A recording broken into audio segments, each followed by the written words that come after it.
ஹரஹர நம பார்வதி பதஜே ஹரஹர மகாதேவ. தென்னாருடைய சிவனை போற்றி, எந்நாட்டவர்க்கும் இறைவா போற்றி. சங்கடம் தீர்க்கும் சனி பகவானை மங்களம் பொங்க மனம் வைத்து அருள்வாய். சச்சரவின்றி சனீஸ்வரத் தேவே இஜ்ஜகம் வாழ இன்னருள் தாதா.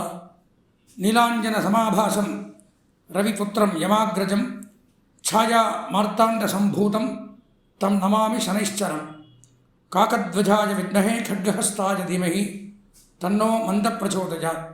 அன்பார்ந்த எங்களுடைய டிவோட்டினேஷன் தொலைக்காட்சி நேயர்களுக்கு உங்களுடைய ஜோதிட ஆச்சாரியர் ஜோதிட குரு சிவஸ்ரீ டி சரவணமாணிக்க சிவாச்சாரியர், முதல்வர் காஞ்சி காமகோட்டி பீடம் வேத சிவ ஆகம பாடசாலை குருகுலம் சங்கரமடம் காஞ்சிபுரம். அலைபேசி 9865098370 9865098370. அடியனுடைய பணிவான வணக்கங்கள் மற்றும் ஆசீர்வாதங்கள். நாம் நமது டிவோட்டினேஷன் தொலைக்காட்சியின் வாயிலாக தற்சமயம் காண இருக்கக்கூடிய பதிவு அப்படின்னு பார்த்தோம்னா, 2.5 ஆண்டுகளுக்கு ஒரு முறை ஒரு ராசியை விட்டு மற்றொரு ராசிக்கு பயிற்சியாகக்கூடிய சனி பகவானுடைய பயிற்சி. நான் முதல்ல ஒரு பதிவில் போட்டிருந்தேன். அதாவது இந்த 2025ஆம் ஆண்டு மட்டும்தான் 4 பயிற்சி நடக்குது. சனி பயிற்சி, குரு பயிற்சி, ராகு கேது பயிற்சி. பொதுவாக பார்த்தீங்கன்னா 9 கிரகங்கள் உங்களுக்கெல்லாம் தெரியும். நவகிரகங்கள் அப்படிங்கிறது 9. நவம்னா 9, கிரகங்கள்னால் குறிக்கிறது பிளானட்ஸ். 9 கிரகங்களுமே ஒரு ராசியை விட்டு மற்றொரு ராசிக்கு போயிட்டு வந்துட்டு தான் இருக்கும். கிரகங்கள்ங்கிறது நாம்பளும் வச்சுக்கலாம், ராசிங்கிறது வீடு. நமக்கெல்லாம் எப்படி எல்லாருக்கும் ஓன் ஹவுஸ் இருக்கோ அந்த மாதிரி கிரகங்களுக்கு வீடு அப்படின்னு சொல்லக்கூடியது தான் இந்த 12 ராசிகள். அப்போது நமக்கு வீடு இருக்குது அப்படிங்கிற காரணத்தினால நம்ம பிறந்ததிலிருந்து வாழ்நாள் முழுவதும் எல்லாரும் வீட்டுக்குள்ளேயே, ஐயோ என்னோடய வீடு நான் எங்கேயும் போக மாட்டேன்னு வீட்டுக்குள்ளே யாரும் தங்கி இருக்கிறதில்ல. எல்லோரும் பல வேலைகளாக வெளியில் போகிறோம், நல்லது கெட்டதுக்கு போகிறோம், அங்கேயும் இங்கேயும் அலையிறோம். அந்த மாதிரி இந்த கிரகங்களும் பார்த்திங்கன்னா அவங்கவுங்க ராசியிலேயே தங்க மாட்டாங்க. சூரிய பகவான் எடுத்துட்டால் சிம்ம ராசி அவருக்கு சொந்த வீடு, ஓன் ஹவுஸ், அதான் அவரோட வீடு. சந்திர பகவானுக்கு கடகராசி சொந்த வீடு. செவ்வாய்க்கு மேஷம் விருச்சிகம் சொந்த வீடு. புத பகவானுக்கு மிதுனமும் கன்னியும் சொந்த வீடு. குரு பகவானுக்கு தனுசு மீனம் சொந்த வீடு. சுக்கிர பகவானுக்கு ரிஷபம் துலாம் சொந்த வீடு. சனி பகவானுக்கு மகரம் கும்பம் சொந்த வீடு. இவ்வளோதான். அதாவது சூரியனுக்கு 1, சந்திரனுக்கு 1, 2, மற்ற வர 5 கிரகங்களுக்கு 2 2 10 12 ராசி முடிஞ்சது. ராகு கேதுகளுக்குன்னு தனியாக வீடு கிடையாது. அப்போதைக்கு பயிற்சியாக எங்கே இன்றைக்கி நான் இங்கே எக்கோடு இருக்கணும், இது எனக்கு சொந்த வீடு, நாளைக்கு இன்னொரு இடத்துக்கு போடுறேன், அது எனக்கு சொந்த வீடு, அப்படி வச்சுப்பாங்க. ராகு கேதுகளுக்கு தனியாக சொந்த வீடு அப்படிங்கிறது கிடையாது. எதற்காக நான் முதல்ல சொன்ன பாயிண்ட், இப்போ சொந்த வீடுன்னா இந்தந்த கிரகங்கள் இந்தந்த ராசியில் தான் தங்கி இருக்கும்னு நம்ம கற்பனை பண்ண முடியாது. நாம் வெளியில் அங்கேயும் இங்கேயும் போயிட்டு வர மாதிரி இந்த கிரகங்களும் அவங்கவுங்க ராசியை விட்டு மற்றொரு ராசிக்கு போயிட்டு வந்துட்டு இருப்பாங்க. அதற்கு பெயர் பெயர்ச்சி அப்படின்னு பேர். இதற்கு கால அளவுகள் அப்படிங்கிறது உண்டு. ஒரு கிரகம் ஒரு ராசியில் இவ்வளவு நாள் தான் தங்கும், நல்லா தெரிஞ்சுக்கணும். நாமளே இருக்கோம், ஒவ்வொருத்தருக்கும் ஒவ்வொரு வேலைக்கு ஒரு டைம் இருக்குல்ல. பொதுவாக ஒரு ஷாப்பிங் மாலுக்கு போகிறோன்னு வச்சுக்கலாம். நான் போனால் 1 ஹவரில் வந்துடுறேன், நீங்கள் போனால் 2 மணி நேரம், பக்கத்து வீட்டுக்காரன் போனால் 4 மணி நேரம், ஏற்று வீட்டுக்காரன் போனால் நாள் முழுவதும் பொழுதுபோக்குவான். ஒவ்வொருத்தரும் ஒரு வேலைக்கு ஒரு டைம் எடுத்துக்கிற மாதிரி இந்த கிரகங்களும் ஒவ்வொன்றுக்கும் ஒரு டைம் இருக்குது. ஒரு ராசியில் இவ்வளோ நாள் தான் இருக்கும், அப்புறம் அடுத்த ராசிக்கு போயிடும். அப்படி பார்க்கும் பொழுது சூரிய பகவான் 1 மாத காலம், தமிழ் மாதம் 1ஆம் தேதி வந்ததுனால் பயிற்சியாக அடுத்த ராசிக்கு வந்துடுவார். அடுத்ததாக பார்த்தீங்கன்னா சந்திர பகவான் வெறும் 2.5 நாட்கள் இருக்கிறதுலே மிக குறைவான பயிற்சியாகக்கூடிய கிரகம் சந்திரன். 2.5 நாளைக்கு ஒரு பயிற்சி. நல்லா யோசிச்சு பாருங்கள். சந்திராஷ்டமம் அப்படின்னு சொல்கிறாங்க புதுசாக. முதல்ல யாருக்கும் தெரியாது. எனக்கு நீ சந்திராஷ்டமடா, நான் யார்ட்டையும் பேசலடா அப்படின்லாம் சொல்கிறாங்க. எங்களை மாதிரி மீடியாவில் சொல்கிறத வச்சு தெரிஞ்சுட்டு எல்லோரும் தெரிஞ்சுக்கிறீங்க. சந்திராஷ்டமம்னா என்ன? சந்திரன் யாருன்னு பார்த்தீங்கன்னா மனோகாரகன், மாத்துருகாரகன் பேர். மனசுக்கும் தாயாருக்கும் அதிபதி சந்திர பகவான். அஷ்டமம்னா 8. சந்திர பகவான் நம்ம ராசிக்கு 8ஆம் இடத்துக்கு வரும்பொழுது என்ன ஆகும்னு பார்த்தீங்கன்னா மனோரீதியான மனக்குழப்பம், மனப்பதட்டம், எடுக்கக்கூடிய முடிவுகள் தெளிவாக இருக்காது. நம்ம பேசுகிறது என்னங்கிறது தெரியாது, தெரியாமல் வார்த்தையை விட்டுருவோம். அதனால் சண்டை, சச்சரவு, பிரச்சனைகள். அதான் சந்திராஷ்டமம். 2.5 நாளைக்கு ஒருக்கா பயிற்சி ஏறார். 2.5 நாளைக்கு ஒரு ராசியில் 2.5 நாள் தங்குறார். மேஷராசின்னா மேஷராசிக்கு 3 நட்சத்திரம் வரும். 2.5 நட்சத்திரம் ஒரு ராசி. அஸ்வதி, பரணி, கிருத்திகையில் பாதி. அப்போ 2.5 நாள் முடிஞ்சது. 2.5 நாளைக்கு அந்த ராசி மேஷராசி ஃபுல்லாக படிப்பார். ரிஷபராசிக்கு போயிட்டார்னா கிருத்திகையில் பாதி, ரோகிணி, மிருகசீரிஷம், இப்படி 2.5 நாளைக்கு ஒருக்கா பயிற்சி ஆகும் பொழுது ஒவ்வொரு ராசிக்கும் சந்திராஷ்டம்ங்கிறது மாறுது. செவ்வாய், புதன், சுக்கிரன் 45 நாள். அதிகப்படியாக ஒரு ராசியில் எப்படி மிக கம்மியாக குறைவாக சந்திரனை சொல்லணும், அதிகமாக சொல்லக்கூடிய கிரகம்னு பார்த்தோம்னா சனி பகவான். 2.5 வருஷம் சந்திரன் 2.5 நாள், சனி 2.5 வருஷம், எவ்வளோ டிஃப்ரெண்ட் பார்த்துக்குங்க. 2.5 வருஷம் ராசியில் தங்குறார். ராகு கேது 1.5 வருஷம் ராசியில் இருப்பார். குரு பகவான் 1 வருடம். சனி, குரு, ராகு, கேது இவங்க தான் அதிகமாக ஒரு ராசியில் தங்கி நன்மை தீமைகளை செய்யக்கூடியது. அதனால்தான் பார்த்தீங்கன்னா எங்களை மாதிரி யூடியூப் இருக்கட்டும், மீடியா இருக்கட்டும், பத்திரிகை இருக்கட்டும், திருக்கோவில்கள் இருக்கட்டும், அதிகமாக கொண்டாடக்கூடிய விசேஷம்னு பார்த்தீங்கன்னா சனிப்பயிற்சி, குரு பயிற்சி, ராகு கேது பயிற்சி. இது நாளையை மட்டும் அதிகமாக மென்ஷன் பண்ணுவாங்க, ஸ்பெசிஃபிக்காக இதுக்கு முக்கியத்துவம் கொடுப்பாங்க. இதுக்கு வழிபாடுகளும் சரி, எல்லா டிவியும் போட்டி போட்டுன்னு இந்த பதிவை போடுறதும் சரி, இந்த நாளும். அதற்கு காரணம் அதிகப்படியான நாட்கள், அதிகப்படியான தினங்கள் ஒரு ராசியில் சஞ்சரித்து நன்மை தீமைகளை செய்யக்கூடியதுனால தான் இதுக்கு முக்கியத்துவம். அதில் நாம் இப்போ பார்க்க போகிறது அப்படிங்கிறது சனிப்பெயர்ச்சி. 2.5 ஆண்டுகளுக்கு ஒரு முறை ஒரு ராசியை விட்டு மற்றொரு ராசிக்கு போகக்கூடிய ஹையஸ்ட் அதிகமாக தங்கி நன்மை தீமைகளை செய்யக்கூடிய கிரகம் சனி பகவான். பொதுவாக ஒன்று சனி அப்படின்னா யாருன்னு தெரிஞ்சுக்கணும். சனி பகவான் அப்படின்னு எடுத்துனோம்னா சூரியபுத்திரன் சனி, சூரியனுடைய குமாரன், யமனுடைய தம்பி, மாந்தியினுடைய அப்பா. பொதுவாக அவரை சுற்றி இருக்கக்கூடிய வட்டாரங்களே ஒரு கெடுதல் செய்யக்கூடிய கிரகங்கள், ஒரு கெட்ட ஒரு அமைப்பில் தான் சனி இருப்பார். அதான் பயந்துக்கிறது, சனினா பயந்துக்கிறது. குரு பார்க்க கோடி நன்மை, குரு நல்லவர். எப்போவுமே குரு யாரையும் கெடுக்க மாட்டார், நன்மையை தவிர வேறு எதுவும் செய்ய மாட்டார். சனி அப்படி எடுத்துக்க முடியாது. சனி இருக்கிறதுலே ரொம்ப கொடூரமான கிரகம். அதாவது நானும் பார்க்க மாட்டார், நீங்களும் பார்க்க மாட்டார், அவருன்னு பார்க்க மாட்டார். தன்னுடைய வேலையை கரெக்டாக செய்ய. இப்போது யமன் எடுத்துக்கங்க, 33 கோடி தெய்வங்கள் உண்டு உலகத்தில். என்னடா அது இப்போ சனிப்பயிற்சி பலனை சொல்கிறேன்னு சொல்லிட்டு இவர் எதோ பேசிட்டு இருக்காருன்னு நினைக்கலாம். ஆனால் இதெல்லாம் தெரிஞ்சுக்க முடியாது. சில விஷயங்கள் கூர்ந்து கவனித்தால் மட்டும்தான் தெரிஞ்சுக்க முடியும். இல்லை நான் சனிப்பயிற்சி டாபிக்குள்ளே போயிருந்தேன்னா 2 ராசிக்கு பேசியிருக்கலாம். ஆனால் சனினா யாருன்னு தெரிஞ்சால் தான் அவர் என்ன பண்ணுவாருங்கிறது முதல்ல தெரியும். அப்போது யமன் அப்படிங்கிறவர் எடுத்துட்டோம்னா 33 கோடி தெய்வங்களில் அவர் ஒருத்தர். 33 கோடி தெய்வங்களில் இருக்கிற தெய்வங்கள் அவ்வளோதான். 33 கோடி தேவதா. நமக்கெல்லாம் எத்தனை சுவாமி பேர் தெரியும்? சிவன் கோயிலுக்கு போனால் ஒரு 10, பெருமாள் கோயிலுக்கு போனால் 10, முருகன் கோயிலுக்கு போனால், மீதி போனால் 30 சாமிக்கு மேலே யாருக்கும் தெரியாது. ஆனால் இருக்கிறது 33 கோடி தெய்வங்கள், 33 கோடின்னு சொல்லுவாங்க. அது பேரை சொல்கிறதுக்கே நமக்கு 1 வருஷம் ஆகும். அதில் பார்த்தீங்கன்னா எந்த சுவாமிக்கும் இல்லாத ஒரே ஒரு பேர் யமனுக்கு உண்டு. வேறு எந்த சாமியும் அப்படி சொல்லி கூப்பிட மாட்டாங்க. யமன்கிறது ஃபஸ்ட்டு. அதுக்கு பின்னாடி ஒரு வேடு வரும். என்ன வேடு? தர்மராஜான்னு பேர். யம தர்ம ராஜா. ஏன் அந்த பேர் வந்துச்சு? சிவனுக்கு இருக்கா, பெருமாளுக்கு இருக்கா, முருகனுக்கு இருக்கா, விநாயகருக்கு இருக்கா? ஏனென்றால் தர்மத்தை கரெக்டாக கடைபிடிக்கக்கூடியவர் யமன். யாராக இருந்தாலும் அந்த நேரம் வந்துருச்சுன்னா தூக்கிடுவார், பார்க்க மாட்டார். ஐயோ இவன் நமக்கு பூஜை பண்ணா, அவன் யாகம் பண்ணியிருக்கா, இவன் கோயிலில் பூஜை பண்ணுறான், இப்படிலாம் எந்த ஒரு நல்லதையும் பார்க்குவார், கெட்டதையும். அதாவது தன்னுடைய கடமையை சரியாக செய்யக்கூடிய குடும்பத்தில் பிறந்தவர்கள் யமனும் சனியும். அதனால தான் 2 பேரும் யமாகிரஜன். அக்ரஜன்னா அண்ணன் தம்பி. யமனுடைய சகோதரன் சனி. சனி பகவான் அப்படிங்கிறவர் 2.5 வருஷத்துக்கு ஒரு ராசியை விட்டு ஒரு ராசிக்கு போகிறார். பயிற்சியாகி கடைசி 2.5 வருஷம் அப்படிங்கிறது சனி பகவான் 7.5 சனி அப்படின்னு சொல்கிறாங்க. 7.5 சனினா என்ன? 7.5 வருஷத்துக்கு ஒருத்தனை பாடாப்படுத்தக்கூடியவர். எப்படி அப்படின்னு பார்த்தீங்கன்னா 3 ராசிக்கு 2.5 வருஷம் இப்படி வச்சுக்கணும். இப்போ சனி பகவான் எந்த ராசிக்கு போகிறார் அப்படிங்கிறத பார்க்கணும். அதாவது 2025ஆம் ஆண்டு, நல்லா தெரிஞ்சுக்கணும். 2025ஆம் ஆண்டு மார்ச் மாதம் 29ஆம் நாள், பங்குனி மாதம் 15ஆம் நாள் சனிக்கிழமையன்று சனி பகவான் கும்பம் ராசியிலிருந்து மீனம் ராசிக்கு போகிறார். இதுதான் பயிற்சி, நல்லா தெரிஞ்சுக்கணும். அப்போது மகரம் அப்படிங்கிறத விடுறார். மகரத்தை விட்டுட்டு கும்பத்தில் கடைசி 2.5 வருஷம் மீனத்தில் போய் உட்கார்றார். மீனம் ஜென்மம், அடுத்ததாக பிடிக்கிறது மேஷம். இப்போ 3 2 யாராக இருக்குன்னு பார்த்தா மகரத்தை விட்டுறார். கும்பம், மீனம், மேஷம். மீனத்துக்கு ஜென்மச்சனி, புரிஞ்சுதா? கும்பத்துக்கு கடைசி 2.5 வருஷம், இவருக்கு 5 வருஷம் மீனத்துக்கு, மேஷத்துக்கு 7.5 ஆரம்பம், புரிஞ்சுதுங்களா? இப்போ கும்பம், மீனம், மேஷம் இவங்க 3 பேரும் 7.5 சனியில் பாதிக்கப்படுறாங்க. விரிவாக சொல்கிறேன், அந்தந்த ராசிக்கு சொல்லும் பொழுது என்னென்ன பலன்கள்ங்கிறத சொல்கிறேன். இதுதான் சனியினுடைய 7.5 நாட்டு சனின்னு சொல்லுவாங்க. இதில் மங்குச்சனி, பொங்குச்சனி, பாதச்சனி, அஷ்டமச்சனி, அர்த்தாஷ்டமச்சனி, விரயச்சனி, கண்டகச்சனி, காரகச்சனி, மாரகச்சனி, ஜென்மச்சனி, வாக்குச்சனி, வாகனச்சனி, சரீரச்சனி, பாதச்சனி, இப்படி நிறையா வித்தியாசங்கள் இதில் இருக்குது. இதில் எந்த நிலைமையில் நமக்கு இருக்கோ அந்த பலன்கள் சனியை பொறுத்த வரைக்கும் நல்லா தெரிஞ்சுக்கணும். 3 ராசிகளுக்கு மட்டும்தான் நன்மையை செய்வார். மொத்தம் 12 ராசி எல்லாருக்கும் தெரியும். மேஷம், ரிஷபம், மிதுனம், கடகம், சிம்மம், கன்னி, துலாம், விருச்சிகம், தனுசு, மகரம், கும்பம், மீனம், இப்படி 12 ராசி. இதில் 3க்கு மட்டும்தான் சொன்னது சனி எப்போவுமே நல்லது பண்ணுவார் 2.5 வருஷத்துக்கு.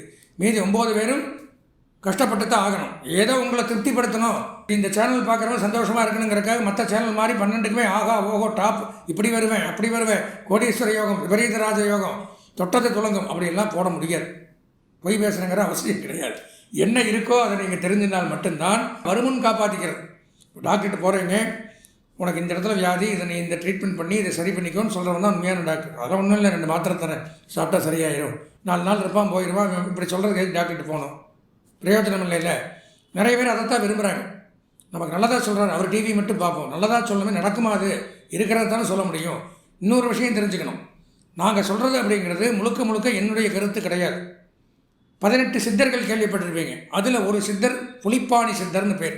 பல 1000 வருடங்களுக்கு முன்பு வாழ்ந்தவர்கள் சித்தர்கள். பழனியில் பார்த்தீங்கன்னா பழனி தண்டாயுதபாணி சுவாமியை பிரதிஷ்டை பண்ணவர் போகருங்கிற சித்தர். இந்த மாதிரி நிறையா இருக்கார். போகர், பாம்பாட்டி சித்தர், அகத்தியர், இந்த மாதிரி நிறையா முனிவர்களும் சித்தர்களும் அந்த காலத்தில் ஏது கம்ப்யூட்டராவது கால்குலேஷன் ஆகுது. நாளானிக்கு வளவரன்னு நீங்கள் சொல்கிறோன்னா இவன் பஞ்சாங்கத்தில் அன்றைக்கே எழுதி வச்சுட்டாங்க. வாக்கிய பஞ்சாங்கம்னு ஒன்று, திருக்கணித பஞ்சாங்கம். நாம் பார்க்குறது இப்போ கால்குலேஷன், திருக்கணிதம். கால்குலேஷனுக்கு தான் கணிதம், மேக்ஸ். வாக்கியங்கிறது நம்மளை மாதிரி வாழ்ந்த முன்னோர்களும் ரிஷிகளும் டைரெக்டாக அவங்க ஞானத்தில் உதித்து எழுதி வச்சுட்டு போனது வாக்கிய பஞ்சாங்கம். அப்படி அவங்க எழுதி வச்சுட்டு போன அரிச்சுவடிகளும் நூல்களிலும் இருந்து இந்தந்த கிரகம் இந்தந்த இடத்துல இருந்தால் இன்னதான் நடக்கும் அப்படிங்கிறது தான் நான் நூல்களில் இருந்து விளக்க உரையாக எழுதின்னு வந்து தான் இந்த சனிப்பயிற்சி பலன்களை உங்களுக்கு சொல்கிறோம். அப்போ இது 100க்கு 100 உண்மை தான். அதனால் இதில் நன்மை தான் நடக்குன்னா நன்மை, தீமைனா தீமை தான். உங்களை சந்தோஷப்படுத்துறதுக்காக கெட்ட கிரகம் அஷ்டமச்சனி இருக்கிறவன் சூப்பராக இருப்பான், மகாராஜாவாக ஆயிடுவான், தேர்தலில் ஜெயித்து பிரைம் மினிஸ்டர் ஆகிடுவான்னு நான் இல்லாத சொல்ல முடியாது. ஆனால் சொன்னால் தான் சேனல் ஓடும், அதையும் ஒத்துக்கிறேன். அப்படி சொல்ல வேண்டிய அவசியம் கிடையாது. எதற்காக இந்த நிகழ்ச்சியை நடத்துகிறோம்னா உண்மையை நீங்கள் தெரிஞ்சுக்கணும், அதன் பிரகாரம் நீங்கள் உங்களை பாதுகாத்துக்கணும் அப்படிங்கிற ஒரே ஒரு விஷயத்திற்காகத்தான் இந்த நிகழ்ச்சியை நாங்கள் உங்களுக்கு நடத்துகிறோம். அப்படி பார்க்கும்பொழுது சனி பகவான் அப்படிங்கிறவர் 2.5 ஆண்டுகளுக்கு நான் சொன்ன மாதிரி 3 ராசிகளுக்கு நன்மையை செய்வார். மீதி இருக்கக்கூடிய ராசிகள் யார் யார் எச்சரிக்கையாக கவனமாக பரிகாரங்கள் பண்ணிக்கொள்ளணுங்கிறத பற்றி தான் இந்த ஹெட்டிங்காக நான் பேசிகிட்டு இருக்கேன். இந்த சனிப்பயிற்சி நடக்கிறதுங்கிறது 2.5 வருஷம் கழிச்சு இப்போ நடக்குது. அதாவது 2025 1 வருஷத்துக்கு ஒருக்காக நடக்கக்கூடிய குரு பயிற்சி 2025 வரும். 1.5 வருஷத்துக்கு ஒருக்காக நடக்கக்கூடிய ராகுகேது பயிற்சி 2025 வருது. அதே ஒரு மிராக்கள். 2025 4 பயிற்சியும் நடக்கிறதுனால பலவிதமான மாற்றங்கள் அப்படிங்கிறது எல்லா ராசிக்கும் நடக்க இருக்குது. அதில் சனி முக்கியத்துவம் வாய்ந்தவர். நான் சொன்ன மாதிரி அதிக வருஷம் இருக்கிறதுனால முக்கியமாக கருதப்படக்கூடிய ஒரு கிரகம். அப்பேற்பட்ட கிரகம் அப்படிங்கிறவர் சனியும் நல்லவர் தான், கொடூரமானவர் கிடையாது. இருந்தாலும் அவர் வேலையை அவர் கரெக்டாக செய்வார். எப்போவே நல்லவனை கண்டால் யாருக்கும் பிடிக்காது. நேர்மையான அதிகாரி யாருக்கும் பிடிக்காது. லஞ்சம் வாங்குகிற அதிகாரின்னா அவருக்கு 100 ரூபா கொடுத்தா காரியமாயிடுவான் நான் சொல்கிறேன் அப்படிங்கிறவனா பிடிக்கும். நேர்மையாக இருக்கிறவங்க பார்த்தீங்கன்னா தூக்கி அடிச்சுட்டே இருப்பாங்க, ஒரு இடத்துல நிலையாக இருக்க முடியாது. அப்படி நேர்மையானவர் தான் சனி பகவான். அதனால் அவர் நல்லதும் பண்ணுவார், தீமையும் செய்வார். ரெண்டுமே நம்ம ஏற்றுக்கணும். இது வரும் காலகட்டத்தில் நம்ம அனுபவிக்கக்கூடிய அமைப்பை நம்ம உண்டாக்கிக்கணும். அப்பேற்பட்ட இந்த சனிப்பயிற்சி அப்படிங்கிறது வருகிற 2025 ஆண்டு மார்ச் மாதம் 29ஆம் நாள் நடைபெற இருக்கிறது. கும்பராசியிலிருந்து மீனராசிக்கு போகிறாரு. அது சமயம் 12 ராசிகளுக்கும் என்னென்ன நன்மை தீமைகள் அப்படிங்கிறத நம்ம பொதுவாக தான் இந்த நிகழ்ச்சியில் பார்க்க இருக்கிறோம். முதலாவதாக புலிப்பாணி சித்தர் அப்படிங்கிறவர் பொதுவாக என்ன பாடல்களில் குறிப்பிட்டிருக்கார் அப்படிங்கிறத பார்த்துட்டு விரிவாக நம்ம 12 ராசிகளுக்கு உண்டான பலாபலங்களையும் பரிகாரங்களையும் தெளிவாக பார்ப்போம். அன்பார்ந்த எங்களுடைய விசாகம், அனுஷம், கேட்டை ஆகிய நட்சத்திரத்தில் பிறந்த விருச்சிக ராசி நேயர்களுக்கு சனிப்பெயர்ச்சி பலன்கள் அப்படிங்கிற தலைப்பில் இப்போது இந்த பதிவில் நம்ம பார்க்குறோம். பொதுவாக சனி பகவான் அப்படின்னு எடுத்துனோம்னா 2.5 ஆண்டுகளுக்கு ஒரு முறை ஒரு ராசியை விட்டு மற்றொரு ராசிக்கு பயிற்சியாகிறார். அப்போது கடந்த 2.5 ஆண்டுகளுக்கு முன்னாடி பயிற்சியாகி கும்பராசியில் இருந்து உங்களுக்கு 4ஆம் இடம் அப்படின்னு சொல்லக்கூடிய அர்த்த அஷ்டமம். அர்த்தம்னா சமஸ்கிருதத்தில் பாதி, அஷ்டமம்னா 8, எல்லாருக்குமே தெரியும். அஷ்டமி நவமி அப்படின்லாம் சொல்கிறோம்ல, அர்த்தம்னா பாதி. அதனால தான் அர்த்தநாரீஸ்வரன் ஒரு சுவாமி கேள்விப்பட்டிருப்பீங்க. திருச்செங்கோடுன்னு ஒரு ஊர் இருக்குது நாமக்கல் மாவட்டத்தில், ஈரோட்டுக்கு பக்கத்தில். அங்கே சிவபெருமானும் அம்பாளும் ஒன்றா இருப்பாங்க ஒரே கல்லில், பாதி ஆண் பாதி பெண். அர்த்தநாரி, நாரினா பெண். நிறைய பேர் பேர் கூட வச்சுருப்பாங்க அர்த்தநாரி. அர்த்தம்னா பாதி, பாதி பெண்ணை உமையொரு பாகன் அப்படின்னு சொல்லுவாங்க. உமை ஒரு பாகன், ஒரு பாகத்துக்கு உமையவளுக்கு கொடுத்துட்டாரோம். இப்போ அர்த்த அஷ்டமம்னா 8ல் பாதி 4, 4ஆம் இடத்துல இடமாற்றம், வேலை மாற்றம், துன்பம், துயரம், வீடு மாறுதல், அலைச்சல், கடன் தொல்லை, சங்கடங்கள், இந்த மாதிரி பிரச்சனைகளை சந்தித்து கொண்டு வந்திருந்த தங்களுக்கு வருகின்ற 29/3/2025 பங்குனி மாதம் 15ஆம் நாள் சனிக்கிழமை, 2025ஆம் ஆண்டு மார்ச் மாதம் 29ஆம் நாள் சனி பகவானாகப்பட்டவர் கும்பம் ராசியில் இருந்து மீனம் ராசிக்கு பயிற்சி ஆகிறார். இப்போ நமக்கு என்ன ஆகுது? விருச்சிக ராசிங்கும் பொழுது 4ஆம் இடத்திலிருந்து 5ஆம் இடத்திற்கு வருகிறார். 5ஆம் இடத்திற்கு சனி பகவான் வரும் பொழுது நன்மை நடக்குமா தீமை நடக்குமா அப்படிங்கிறத தான் இந்த பதிவில் பார்க்கிறோம். கடந்த ஆண்டு தீமை தான் நடந்திருக்கு, இந்த ஆண்டு நன்மை நடக்குமா, இல்லை அதே மாதிரி தீமையா, அதை விட கொஞ்சம் கம்மியான தீமையா, இப்படி எல்லாமே பார்க்கணும். அதை நான் சொல்லலை, இதில் வரக்கூடிய பலாபலன்கள் எல்லாமே பல 1000 வருடங்களுக்கு முன்னாடி வாழ்ந்து சென்ற 18 சித்தர்கள், இந்த 18 சித்தர்களில் ஒருவரான புலிப்பாணி சித்தர் அப்படிங்கிறவர் ஜோதிட அரிச்சுவடி ஜோதிட நூல்களில் தெல்ல தெளிவாக விளக்கமாக எழுதி வச்சுட்டு போனதை தான் நான் இந்த பாடல்களையும் எடுத்து அதனுடைய விளக்க உரையும் எடுத்து தங்களுக்கு முன்னாடி சமர்ப்பணம் பண்ணுறேன். இதில் நன்மையும் வரலாம் தீமையும் வரலாம், என்ன இருக்கோ அவங்க சொன்னது தான். நன்மை வந்தால் நல்லது, தீமையான பலன்கள் வந்தால் அதற்கு பரிகாரங்கள் அப்படிங்கிறது பண்ணணும். அது என்னங்கிறது நம்ம விரிவாக பார்ப்போம். பொதுவாக விருச்சிக ராசி அப்படிங்கும் பொழுது 5ஆம் இடத்திற்கு சனி பகவான் வரும் பொழுது 12, 7, 8, 9, 10, 5, 4, 2, 1 தான் சனியனே இருந்தால் நஷ்டம் ஏற்படும், தனம் உயிர் சேதமாகும், தனிச்சிறை மானபங்கம், தன் அறிவாலய மோசம், மனை விட்டு மாடி விட்டு மறுநகரம் ஏகுவாரே அப்படின்னு போட்டிருக்கார். 5ஆம் இடத்துல சனி வரும் பொழுது என்ன நடக்கும் அப்படின்னு அவருடைய பாடலில் பார்த்தீங்கன்னா பொதுவாக நஷ்டத்தை கொடுக்குறார். நஷ்டம்னா இழப்பு, லாபம்னா வருவாய் ஏற்பு, இருக்கிற பொருளை விரயம் பண்ணக்கூடிய அமைப்பு, பொருளாதார இழப்பு, எப்படி வேணாலும் இழப்பு, நஷ்டத்தை ஏற்படுத்துகிறார். தன நஷ்டம் ஏற்படும், சேமிப்பு கரையும், பொருளாதாரத்தில் நஷ்டங்கள் உண்டாகுது, உயிர் சேதமாகும், நம்மளுடைய உயிருக்கு கண்டங்கள் வரும் அப்படின்னு போட்டிருக்கார். உயிர் சேதமாகும், தனிச்சிறைப்படுதல், ஏதாவது தவறு பண்ணி கட்டுப்படுதல், பந்தனப்படுதல், சிறைப்படுதல், அடிமை தொழில் படுதல், இதெல்லாமே அதுக்கு ஒப்பானது. இந்த மாதிரி அமைப்புகளை ஏற்படுதல். மானபங்கம், கேவலம், அசிங்கம், அவமானம், மரியாதை குறைவு, இதெல்லாம் ஏற்படும், ஜாக்கிரதையாக இருக்கணும். தன் அறிவாலே மோசம், நம்ம புத்தியே நம்மளை கெட்ட புத்தியாக மாற்றிடும். நல்ல புத்தியாக இருக்கிறது கெட்ட புத்தியாக மாறி கெட்ட செயலில் ஈடுபடும் பொழுது சிறைவாசம், மானபங்கம், கேவலம் இதெல்லாம் நடக்கும்.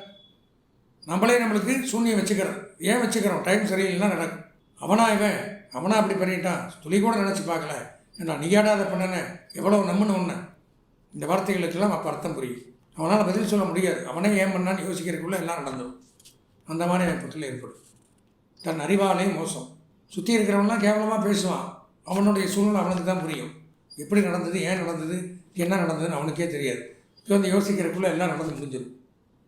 தன் அறிவாலே மோசம், மனை விட்டு வாடி விட்டு மறுநகரம் புகுவானே, வீடை விட்டு, சொந்த ஊரை விட்டு, சொந்த பந்தத்தை விட்டு, மனைவி மக்களை விட்டு, நண்பர்களை விட்டு எங்கேயாவது போய் வசிக்கிறது நிறைய பேர் அப்படின்னு இருக்காங்க. அதற்கு காரணம் இந்த மாதிரி சனி பகவான் 5ஆம் இடத்திற்கு வரும்பொழுது நடக்கும்னு போட்டுருவார். இது பாடல் விளக்கம், தனி விரிவுரை கொடுத்துருக்காரு. என்ன கொடுத்துருக்காரு? 5ஆம் இடம் சனி வரும் பொழுது தனம், புத்தி, புத்திரர்கள் இவர்களுக்கு நாசம். தனம்னா என்ன? காசு, பணம், செல்வம், இதற்கு நாசம். புத்திக்கு நாசம், தெளிவான புத்தி இருக்காது, நேர்மையான புத்தி இருக்காது, கூர்மையான புத்தி இருக்காது, அறிவிழந்து செயல்படக்கூடிய நேரம். புத்திரன் நம்முடைய வாரிசுகளுக்கு பிரச்சனையை ஏற்படுத்தும். தனம் அற்றவனாகவும் பொருள் அற்றவனாகவும், பொருளாதாரம் அற்றவன்னா இல்லாதவன், பொருளற்றவன். அதிகமான கலக்கத்துடன் காணப்படுவானா? இப்போ கேளு. வியசனம், வியாகுலம், கவலை, அதுக்கு தான் அர்த்தம். சண்டை, சச்சரவுகளால் பீடிக்கப்படுகிறான். சுற்றி எங்கே பார்த்தாலும் சண்டை. வீட்டுக்கோ தொழிலுக்கோ நாசத்தை கொடுப்பார். செய்யப்படும் வேலையில் இடையூறுகளை ஏற்படுத்துவார். நம்ம செய்கிற தொழிலில் இடையூறு ஏற்படுத்துவாராம். புதுசாக எந்த காரியம் தொடங்கினாலும் எடுத்தோடனே முற்றுப்புள்ளி, முடிஞ்சது, அது நடக்காது. நாசத்தை ஏற்படுத்துது, வியாஜ்யம் ஏற்படுது, கிரிமினல் கேஸ் சந்திக்க வேண்டியது வரும்னே போட்டிருக்காரு. சத்துருக்கள் மூலம், எதிரிகள் மூலம் கிரிமினல் குற்றங்களை செய்யக்கூடிய அமைப்பு உண்டாகும். தியாயாதி வியாஜ்யம், பங்காளிகள் விட்டு பிரிதல், பங்காளிகள் மரணம் அப்படிங்கிறதையும் போட்டிருக்காரு. ஸ்திதி கிரியாரம்ப சுதார்த்த நாசம், இருக்கக்கூடிய இடத்துல சேமிப்பு, வீடு, மனை, வாகனம், மாடு, கண்ணு இவைகளுக்கு நாசத்தை கொடுக்கிறார். பொருளாதார நட்டம். தாயார் தகப்பனார் சொத்துக்களை வைத்து அழித்து சாப்பிடக்கூடிய அமைப்பு உண்டாகும். தேவையில்லாத ஹீனஸ்திரீ சேர்க்கைன்னா புரிஞ்சுக்குங்க, தேவையில்லாத பழக்க வழக்கங்கள் அப்படிங்கிறத கொடுக்குறாரு. அதுக்கு மேலே அது விளக்கம் கொடுக்க முடியாது, புரிஞ்சுக்குங்க. ரோகம், புத்திர நாசம், உடல் உபாதைகள், குழந்தைகள் நாசம் அப்படிங்கிறத ஏற்படுத்துகிறார். நம்மளுடைய குழந்தைகளுக்கு ரோகத்தை கொடுக்கிறார். பிடிவாதமுள்ள மேலதிகாரி, மேலதிகாரிகள் பிடிவாதத்தோடு இருப்பாங்க. இப்போ எதுவுமே சரியில்லை. 5ஆம் இடத்துல சனி பகவான் விருச்சிக ராசிக்கு சஞ்சரிக்கிறதுனால 5ஆம் இட பலன்கள் நன்மையை தரவில்லை. இப்போ நீங்கள் என்ன பண்ணணும்? நமக்கு டிசீஸ் வந்தாச்சு, வியாதி வந்தாச்சுன்னு தெரிஞ்சிடணும். இப்போ இதற்கு ட்ரீட்மெண்ட் அப்படிங்கிறது இருக்குது, பரிகாரங்கிறது இருக்குது, அதை நம்ம பண்ணணும். என்ன ட்ரீட்மெண்ட்? 5ஆம் இடத்திற்கு சனி வரும்பொழுது நன்மையை தரவில்லை, வியாதி வந்துருச்சு, நான் சொன்னது தான் வியாதி. ட்ரீட்மெண்ட்டுன்னு ஒன்றும் இல்லை அப்படிங்கிறது கிடையாது, இதுக்கு உண்டு. அப்போ இதுக்கு என்ன பரிகாரம் அப்படின்னு பார்த்தோம்னா, சொந்த ஜாதகத்தை நாம் முதல்ல பார்க்கணும். சொந்த ஜாதகத்தை பார்த்து அதில் சனி பகவான் எங்கே இருக்கார், வர 2.5 வருஷத்துக்கு என்ன தசா புத்தி நடக்குது, சனி மேலே மற்ற சுபகிரகங்கள் பார்வை இருக்கா, இதே பிரச்சனை சொந்த ஜாதகத்திலே சனி இடையூறு பண்ணுகிறாரா, இப்படியெல்லாம் தெல்ல தெளிவாக பார்த்து தெரிந்து கொண்டால் மட்டும்தான் இந்த 2025 to 2027 வருடம் 6 மாதம் 2.5 வருஷத்துக்கு நன்மை நடக்குமா, இல்லை இவர் சொன்ன தீமை தான் நடக்குமா அப்படின்னு எப்படி முடிவு பண்ணுறது? இப்போ சொந்த ஜாதகத்தை பார்த்தால் மட்டும்தான் நாம் தெரிஞ்சுக்க முடியும். செவ்வாய்க்கிழமை தோறும் சனி பகவானுக்கு அர்ச்சனை வழிபாடுகள் செய்து வர நன்மை உண்டாகும். நாம் இதுவரையிலும் இந்த 2025ஆம் ஆண்டிற்கான சனிப்பெயர்ச்சி அப்படிங்கிற பலாபலங்களை பார்த்தோம். அதாவது நான் முதல்ல சொன்ன மாதிரி தான் சனிப்பெயர்ச்சி பலன்கள் அப்படிங்கிறது, சனி பகவான் அப்படிங்கிறவர் நன்மையும் தருவார், தீமையும் தருவார். நன்மை தரக்கூடிய ராசிகள் 3க்கு மட்டும்தான் எப்போவுமே நன்மை தருவார். தெளிவாக சொன்னோம்னா 3ஆம் இடம், 6ஆம் இடம், 11ஆம் இடத்துக்கு வரும்பொழுது இந்த 3 ராசிகளுக்கு மட்டும்தான் நன்மையை செய்கிறார். மீதி 9 ராசிகள் அப்படிங்கிறது தீமைகளை தான் அனுபவிக்கணும். நான் தான் விளக்க உரையோட 18 சித்தர்களில் ஒருவரான புலிப்பாணி சித்தர் பல 1000 வருடங்களுக்கு முன்னாடி எழுதி வைத்த நூல்களை வைத்து தெளிவாக சொல்லிட்டேன். அதனால் இதில் பிரச்சனை இருப்பவர்கள், பரிகாரம் பண்ண வேண்டிய ராசிக்காரர்கள் அப்படிங்கிறவங்க அவசியம் இந்த பரிகாரங்களை பண்ணிக்கணும். ஏன்னா நாம் இதில் பார்க்கறது அப்படிங்கிறது பொதுவான பலன்கள் தான். ஒரு ராசி எடுத்துட்டா அதில் பல கோடி பேர் இருப்பாங்க. இப்போ எல்லாத்துக்கும் இப்போ 10 வருடம் ஒரே மாதிரி நம்ம கையிலே இருக்கிறதில்ல. அதே மாதிரி மீனராசியிலே ஒருத்தர் பிரைம் மினிஸ்டராக இருக்கலாம், ஒருத்தர் சாதாரண நிலைமையில் இருக்கலாம், ஒருத்தர் கோடீஸ்வரனாக இருக்கலாம், ஒருத்தர் அன்றாட ஆகாரத்துக்கே கஷ்டப்படலாம். அவனும் மீனராசி. அதை வச்சு நம்ம எதுவுமே சொல்ல முடியாது. அவனுடைய சொந்த ஜாதகம் நாம் பிறந்த நேரத்தில் கணிக்கப்பட்ட நமக்காக உண்டான என்னுடைய ஜாதகம் அப்படின்னு எடுத்துட்டால் எனக்கு மட்டும்தான் பேசும், என்னை மட்டும் வழி நடத்தும், எனக்கு உண்டான நன்மை தீமைகளை அது செய்யும். அப்போது நமக்கு இந்த பயிற்சிகள்லாம் ஒரு பக்கம் தள்ளி வச்சுட்டும் இதுவும் பலன்களை கொடுக்கும். சொந்த ஜாதகத்தில் என்ன இருக்கோ அது கூட இது சேரும். அதில் நன்மை இருந்தால் இதுவும் நன்மையை செய்யும், அதில் தீமை இருந்தால் இதுவும் தீமையை செய்யும். அதனால் நம்ம சொந்த ஜாதகத்தை பார்த்து நன்மை இருந்தால் நன்மையும் அனுபவிக்கலாம், தீமை இருந்தால் தீமைகளுக்குண்டான அசுப பலன்களுக்குண்டான பரிகாரங்களையும் செய்து கொண்டு வரக்கூடிய காலங்களில் நிம்மதியாக சந்தோஷமாக வாழலாம் என்று கூறி, இந்த பதிவை பார்த்த உங்களுக்கு அவசியம் ஒரு முறை, ஏன்னா நாங்களாம் எங்களுடைய பாரம்பரியம் எடுத்துட்டிங்கன்னா ஒரு 58வது தலைமுறையில் நான் ஜாதகம் பார்த்துட்டுருக்கேன். முன்னோர்கள் எல்லாம் பெரிய அறிவாளிகள், வேதாந்த பண்டிதர்கள், ஜோதிடம், ஆகமம், சிவாகமம், வேதம், இந்த மாதிரி ஆராய்ச்சியாளர்கள் ஜோதிடம் ஜாதகத்தை பற்றியெல்லாம். என்னுடைய தகப்பனார் முப்பாட்டனார்லாம் பார்த்திங்கன்னா தனியாக அப்புறந்தே குருகுலம் நடத்தின்னு இருக்கோம். எங்கிட்ட 10-50 மாணவர்கள் இன்னுமே ஆராய்ச்சி பண்ணி படிச்சுட்டு இருக்காங்க. வருஷம் 50 மாணவர்கள் வெளியில் போகிறாங்க. அப்போ இந்த மாதிரி எதற்காக சொல்கிறோம்னா, ஜாதகம் அப்படிங்கிறது பெரிய கடல். அதில் ஒரு துளி விஷம் இருந்தாலும் கடலை விஷமாயிடும். அப்போ நம்ம ஜாதகத்தில் சில நன்மைகளும் இருக்கலாம், தீமைகளும் இருக்கலாம். அவைகளை நம்ம தெளிவாக ஆராய்ந்து பார்த்தால் மட்டும்தான் நம்ம 100க்கு 100% நமக்கு இந்த நன்மைகள் நடைபெறுங்கிறத தெரிஞ்சுக்கலாம். எனவே நீங்கள் அவசியம் ஒரு முறை உங்கள் சொந்த ஜாதகத்தை இந்த என்னுடைய தொலைபேசி எண்ணான 9865098370 அப்படிங்கிற எண்ணுக்கு அனுப்பி வையுங்கள். தரமான முறையில் தெளிவாக முழுதாக தங்களுக்கு என்ன தேவையோ அந்த மாதிரி நாங்கள் பார்த்து எடுத்து உரைக்க தயாராக இருக்கிறோம். அதை பார்த்து அதில் வரக்கூடிய பரிகாரங்களை செய்து கொண்டு இன்று மட்டுமல்ல வாழ்நாள் முழுவதும் நன்மைகளை மட்டுமே அடைய எல்லாம் வல்ல எம்பெருமானை, சிவபெருமானை, பார்வதி பரமேஸ்வரனை, லட்சுமி நாராயணரை பிரார்த்தனை செய்து ஆசீர்வதித்து வாழ்த்து விடைபெறுகிறேன். நன்றி, வணக்கம்.